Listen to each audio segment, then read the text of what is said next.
So, income tax registration procedure, exemption of income, accumulation and investment, forfeiture of exemption, business activity and ATG.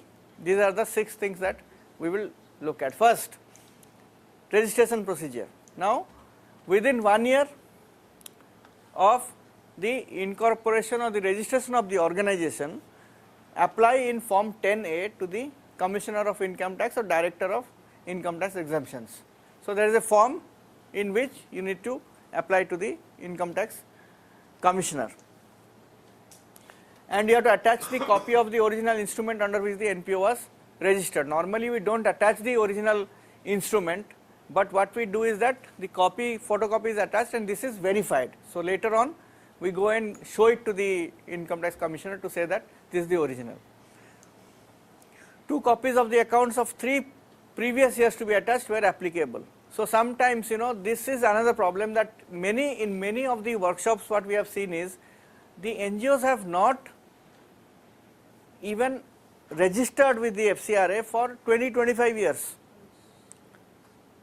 and FCRA sorry, I am so sorry, income tax. So, income tax. Now, the problem is that if they go to the income tax department and start registering, they will require 3 years accounts, and so they will put a demand of last 3 years with penalty and everything else. So that is a sort of a catch-22 situation, and that needs to be fought at the higher levels. There have been court cases where the courts have allowed that if you are allowing registration, so income tax department will allow you registration prospectively. It cannot give you registration retrospectively, right? So what happens is that, but you have, when you file your 10A, you have to file for last 3 years. So from 3 years you will pick up the income and then put tax on it and put penalty on it, and interest and all that, and it comes to a substantial amount. However, if this issue is fought in the courts, and there are cases where the income tax department was forced to allow even from a retrospective effect, but the law does not allow. So Commissioner of Income Tax cannot allow from a retrospective effect, so prospectively. So it is better in the first year itself we get a exemption. Time limit is within 1 year of the date of incorporation of the organization. What was court stand? Sorry? What was court stand? Code? When the case was fought? Huh. What was? So in the High Court, it didn't go to Supreme Court, but in the High Court has allowed, and then the department didn't go to the Supreme Court. So basically the issue is that the law doesn't allow. So CIT cannot allow. The CIT will only allow prospectively. So he said from today onwards you are registered, but then immediately he is also under the law even to charge this tax and penalty and all that, right? So then once you fight it in the higher courts, then the courts allow that. Okay, so 6 months from the date of application, the Income Tax Commissioner has to dispose of the application. Now the issues are that, okay, the opportunity of being heard has to be given, and there is appeal possible against rejection. Suppose the Commissioner rejects, then you can go in appeal, but there is no clarity if no order is passed within the time limit.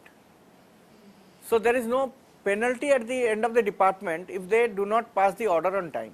Normally it has not happened. I have never seen that the 12A registration has, the order has not been passed. There is a judgment that came only last week which said it's only a directory clause about this. That means if it is delayed beyond 6 months, it's merely a direction, it's not mandatory upon the CIT to dispose application within 6 months. Correct. Just last week I read it in one of the reviews. Okay. Okay, so that is about registration. Now we come to the part of exemption. Types of income are contribution to corpus of the trust, other contribution or donation, income from business activity, capital gains. So these are the 4 types of income that normally an NGO can have.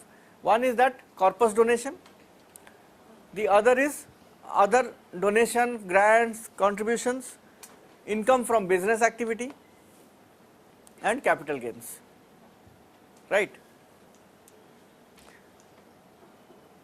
So, corpus grant, corpus donation, it comes with a direction from the donor. This we have seen yesterday, right. So, the donor will say that we are contributing this for the corpus of the organization, and that does not fall under the 85% application clause. So, you can retain 100% of it within the organization, you do not have to spend anything. Secondly, other contribution by donations and all that, grants, donations, that comes under the clause of 85%. So, you have to spend 85% of it, but we will see how that also, what are the clauses under that. Income from business activities. According to the new law, in 2008, this section 2 subsection 15 was amended. What is section 2 subsection 15? It talks about charitable purpose. So, charitable purpose said relief to the poor, education, medical, in 2008 any other activity of general public utility. These are the 4 things that were said in the law. Now, when the amendment came in 2008, it said the first 3 is okay, they can do commercial activity, but if you are any other activity of general public utility, you cannot do any commercial activity. Commercial activity was banned under the 4th limb. Now, we must understand the income tax law. Unfortunately, section 215 or unfortunately when section 12A, when you get a registration under a certificate on 12A, it does not tell you in the certificate which limb you are registered, whether you are a relief to the poor organization or whether. So, that is all determined in your objective of the organization. So, that left a big space where there will be a lot of confusion and counterclaims. So, when the assessment happens, you have to really prove that you are in one of the limbs or in the following on the residual limb. There were a lot of discussions. In 2009, I think 2 more limbs were added. One is preservation of monuments of historic interest and environment. So, 4 limbs became 6 limbs now. But the issue remained that organizations who fall on the 6th limb, which is any other activity of general public utility, still they cannot do business activity beyond 25 lakhs. Sorry, they could not do business activity. Then they brought it, said okay, you can. Then a lot of Gandhian organizations, they started saying that Gandhi only was said that you sell khadi, and how can you say that don't do any business activity. So, then they said okay, you can do up to 10 lakhs. Then there was a lot of other organizations also started shouting, now it has become 25 lakhs. Minimum amount to be applied. So, as we said, 85% of the income has to be applied for charitable purpose. So, what happens if you are not able to apply 85%? The law says that if you are not able to apply 85%, you can set aside the amount which you could not spend, then you can apply it next 5 years for the same purpose. And if you are not able to apply within 5 years, in the 6th year it will become taxable. So, there is an option of 5 years. Accumulation, 15% can be accumulated indefinitely. This is what section 11(1)(a) says. Treatment when income is derived but not received. This is if you receive the money in, let us say, March, then you can it can be deemed to be received in the next year and spent. Unable to utilize 85% of income, apply for accumulation 5 years. And accumulated amounts have to be invested as per section 11(5). This we have already seen. Exemption will be withdrawn if applied for purposes other than for which accumulated. So if you have accumulated it for that purpose, it has to be spent for that purpose. If you do not spend for that purpose, then the exemption will be withdrawn. Investment does not remain in the mode of 11.5. So if you are investing in some other modes, then also you lose your exemption and not utilized within the period of accumulation. Now this is important, inter-charity donation out of accumulated funds is not possible. So you cannot transfer it to another NGO after accumulating, you have to spend it in your organization.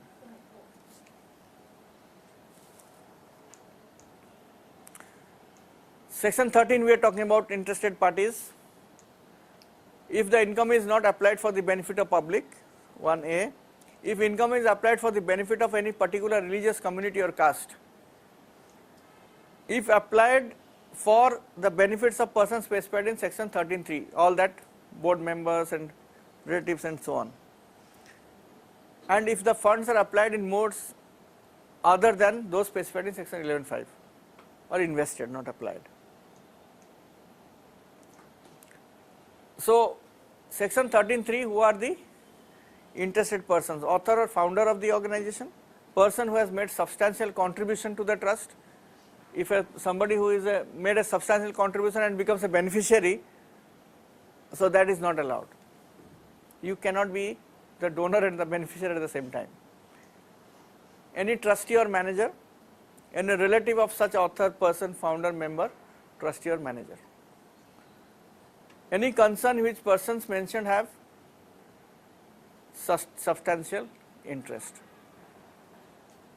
So these are the interested parties, and section 13.3 says.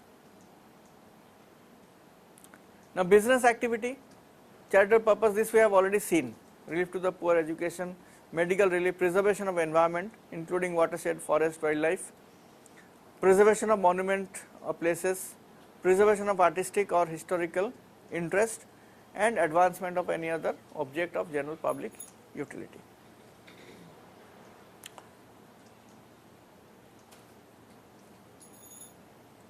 So you cannot, the organization cannot do business, only it is allowed to do incidental business activity.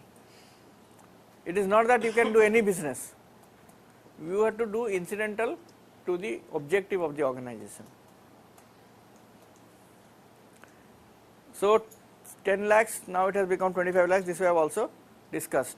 Condition for claiming the exemption, business should be incidental to the attainment of the objectives. Separate books of accounts have to be maintained, section 11.4. So this is about broadly about the income tax. And in 80G, organization has to apply in the form 10G for 80G. Documents to be enclosed, copy of the income tax registration certificate, activities since inception of or last 3 years, whichever is less, copies of the audited accounts from the inception or last 3 years. Should not have any income which are not exempt. For example, business income. I mean, it should be under 12A. That is the most important thing. Then only 80G will come. Otherwise, 80G will not be given. The donation received under section 80G should not be used for such business. The bylaws should not contain any clause which is other than charitable. The organization should not be working for the benefit of any particular religious community or caste. If that is there, then 80G registration normally is not available, even though in Delhi some gurdwaras and churches have got 80G as a special status. For a Cathedral Church of Redemption, So that's because of archaeological and artistic there's importance. so come they under have, that yeah, category. they get it. Maintains regular books of accounts, resident expenditure, properly registered in India. If donation of more than 10,000 in cash, then 80G privilege will not be available. If an organization was holding a valid registration of 80G as on 1/10/2009, then the registration is permanent. So you don't, earlier there used to be time for registration of 3 years, 5 years, but now it is one time. So if your organization had a valid registration on 1st October 2009, then it is permanent. And if now you apply, then it is only one time.